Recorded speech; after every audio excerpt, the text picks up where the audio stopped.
Ladies and gentlemen, you heard it here first. Kazakhstan has officially joined the Abraham Accords. First here from Stand With Us. We're going to listen to Trump's speech about this in just one moment.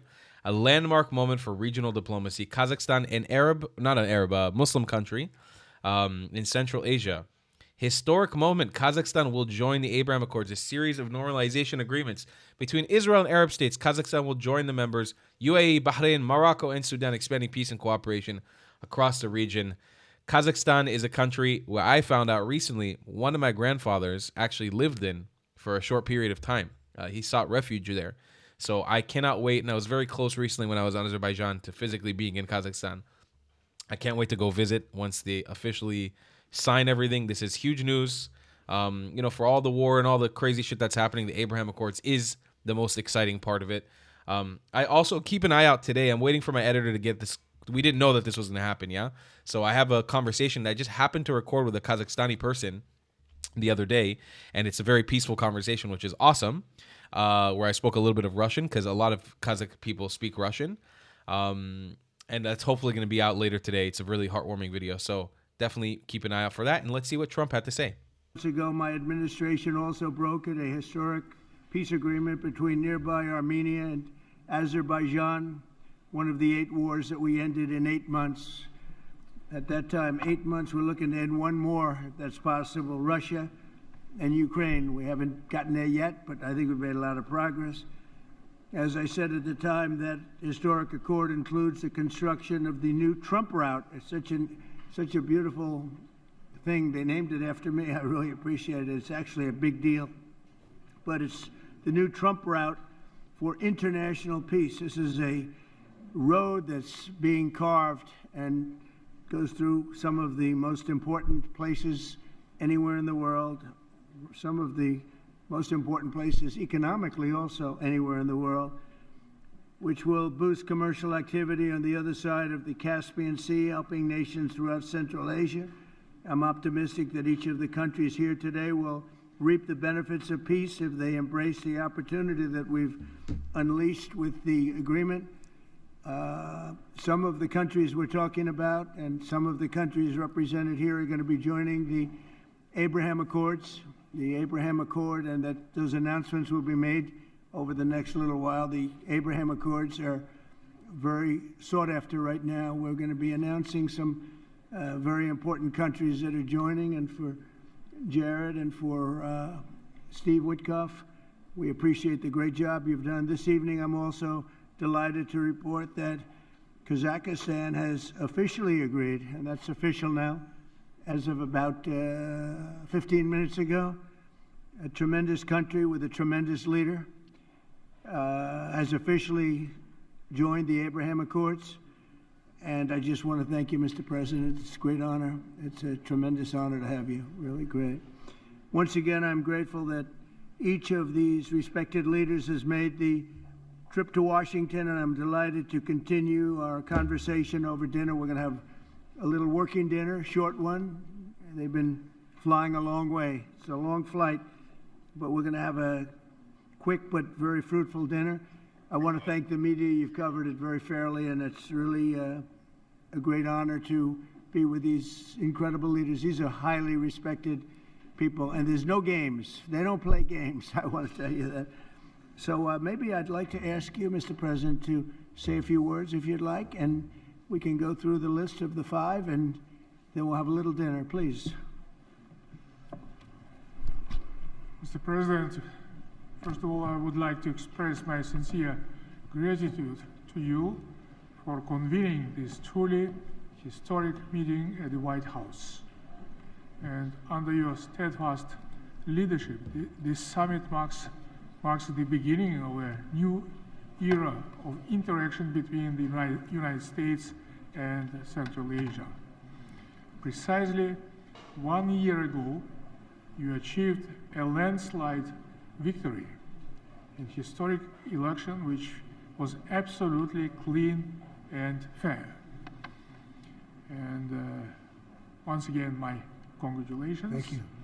And my strong belief that, Mr. President, you are the great leader, statesman, sent by heaven to bring common sense and traditions that we all share and value back into the United States policy, either domestic or foreign.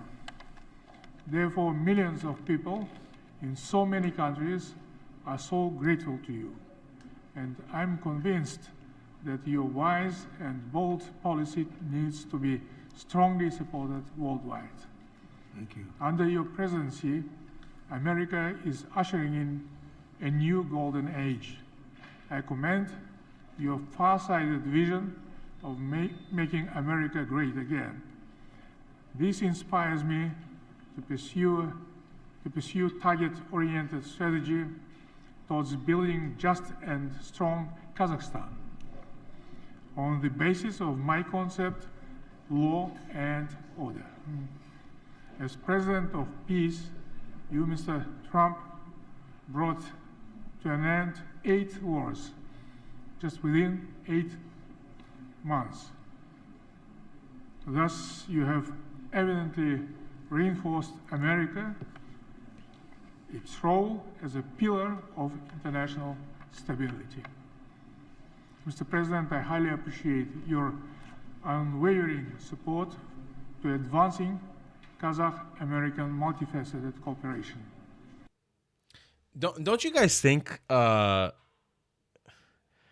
Wouldn't it be amazing? Wouldn't it be amazing if Trump could take the? I don't even know if this is legal according to American law. I'm not sure that it is. If Trump could take the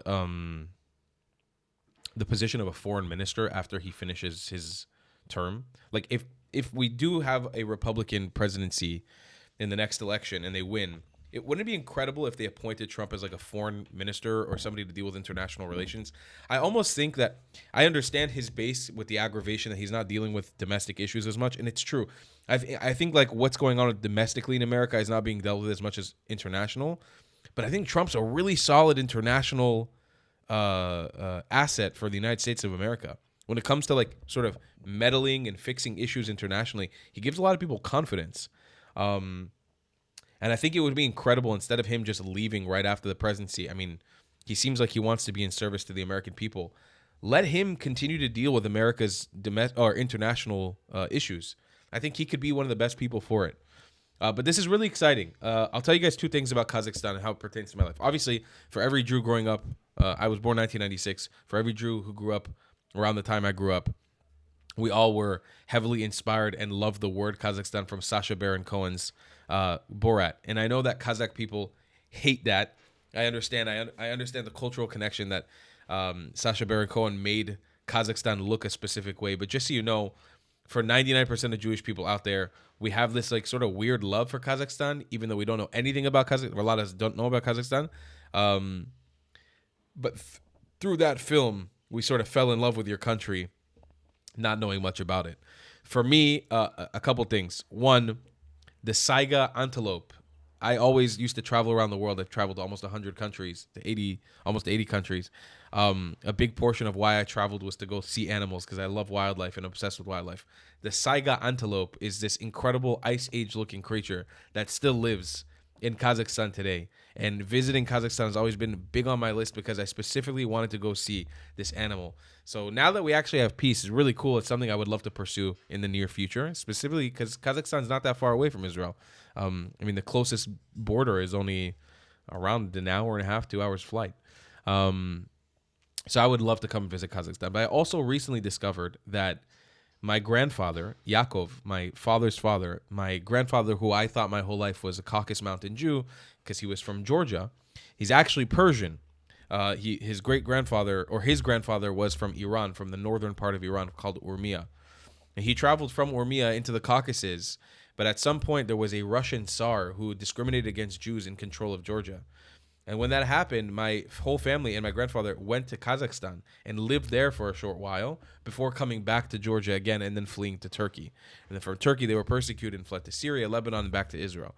But at some point in my life, my grandfather actually lived in Kazakhstan, in Almaty, the capital. Or I think it was in Astana. No, it was in Almaty, which is so cool because I've always had this sort of yearning to go to Kazakhstan. It's always kind of been there. And when I traveled in Russia, I went from Moscow all the way to Vladivostok. I passed very close. I spent, for those of you guys who don't know, I spent in 2017 a month traveling by trains across Russia.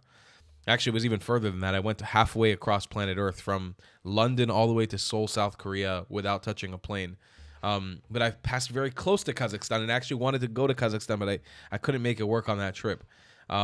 So that whole area of Central Asia, going to Mongolia, going to Kazakhstan, Uzbekistan, I feel I have a very deep connection to this land because of those incredible people that I've met from those countries. My grandmother's caretaker right now here is a Muslim Uzbeki woman from Uzbekistan. She's amazing. We love her dearly, like she's family. She's already invited me to come out there and visit, and I definitely will at one point. But now Kazakhstan having peace with us makes it so much more of something that I want to do. So absolutely incredible stuff, and I am so excited about this. I hope, and God willing, in the near future, we have peace with every single Muslim country we can have peace with. And that's the main goal for so many of us here in Israel. We just want peace, and I'm very ecstatic about this. As a world traveler who still has many other countries, specifically Muslim countries, that I want to visit. And the last thing I wanted to say is recently when the war with Iran was taking place, I was stuck in Albania. I haven't really been told the full story of what was going on, but I was hopping around different countries because I was worried for my safety. And I actually met a Kazakh woman at a laundromat, and we sat down and had a fascinating conversation about Kazakhstan. And she was lovely, and I'll never forget it. And she was giving me food recommendations that I've already kind of forgotten, but it was really nice. And that's something that happened recently. I was sitting down with her, and we had this fascinating conversation about Kazakhstan and its history, and how they feel kind of Soviet, kind of not, and they look very Asian, at least, like they look very Central Asian, sort of mixed to East Asian. It's a very, very fascinating part of the world, Central Asia, because it's sort of this weird bridge between East Asian and Western, and yeah, it's very interesting. And so shout out to that lady who probably will never see this video. Anyways, guys, very exciting times. I'll see you in the next one. Love you a long time. Goodbye, Klats. Have you struggled with repping your Zionism in style? Well, boy, do I have a solution for you. Head to thetravelingclat.com and become a sweet Zionist prince or princess today. Or maybe even let the world know you're a white colonizer with matching hat. Tell the comments section you were thrown out of 109 countries by joining the 109 Club with a matching hat. They say it was promised to you 2,000 years ago? Double down and grab a shirt that was promised to you 3,000 years ago with a matching hat. Ever dreamed of Zionizing like me? Do it with a matching hat, damn it! Show off your Iraqi pride by being someone's Baghdadi, or showing them you were made in Iraq with a matching hat. It's time to laugh in the face of those who attack us. Wear their hate with pride and you become untouchable. TheTravelingClad.com. We got mugs, stickers, shirts, hoodies, and so much more. Go grab yourself something nice, Habibis and Habibtis. You deserve it. If you don't want to buy any merchandise, the best way to support me is by donating on Buy Me a Coffee, my PayPal, or becoming a member on my Patreon. Your support is very much needed and very much appreciated. Thank you.